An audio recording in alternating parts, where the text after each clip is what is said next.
beesha jareer oo ka mid ah beelaha ugu tirada badan ee dega magaalada Caabudwaaq ee gobolka Galgaduud ayaa maanta gilgilaya magaaladaasi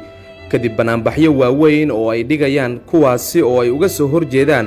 falkii foosha xumaa ee xalay lagu dilay marxuum Axmed Odowa oo ka soo jeeda isla beeshaasi baldaawada ka waran haddii lagu dilo waad naga shaqo badan tahay iyo sababta la yaabka leh ee loo dilay marxuum Axmed Odowa ayaan muuqaalkan idinkula wadaagi doonaa hase ahaatee inta aanan guda galin muuqaalkan waxaynu si naxariis leh kaaga dalbanaynaa inaad muuqaalkan like saarto si uu u gaaro saaxiibo fara badan una share garee saaxiibada qiimaha leh ee Facebook kugu weheliya si aynu ula midowno saaxiibo u qalbi furan sida adiga oo kale hana ilaawin inaad qaybta hoose ee commentiga inugula wadaagto aragtidaada waad ku mahadsan tahay daawade la jaanqaadkaaga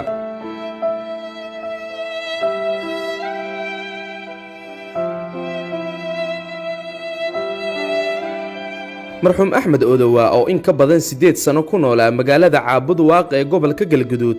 ayay xalay dileen rag degan degmadaasi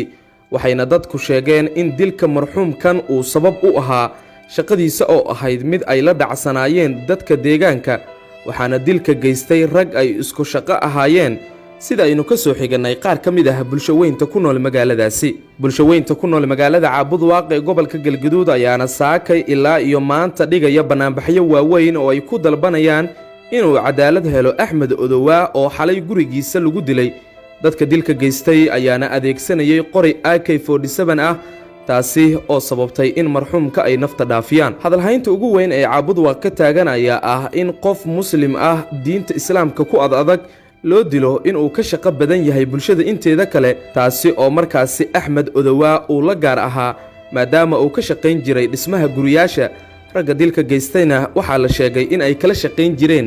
isla dhismaha guriyaasha ku yaala magaalada Caabudwaaq ee gobolka Galgaduud ilaa iyo dhamaadka muuqaalka haddii aad ina wehelisay mar kale daawada waxaan ku xasuusinayaa inaad muuqaalkan like saarto si uu saaxiibo fara badan u gaaro una share garee saaxiibada qiimaha leh ee Facebook kugu weheliya si aynu ula midowno saaxiibo u qalbi furan sida adiga oo kale una naxariis badan waad ku mahadsan tahay daawashada muuqaalkan magacaygu waa Cabduqaadir Cabdullaahi Siisi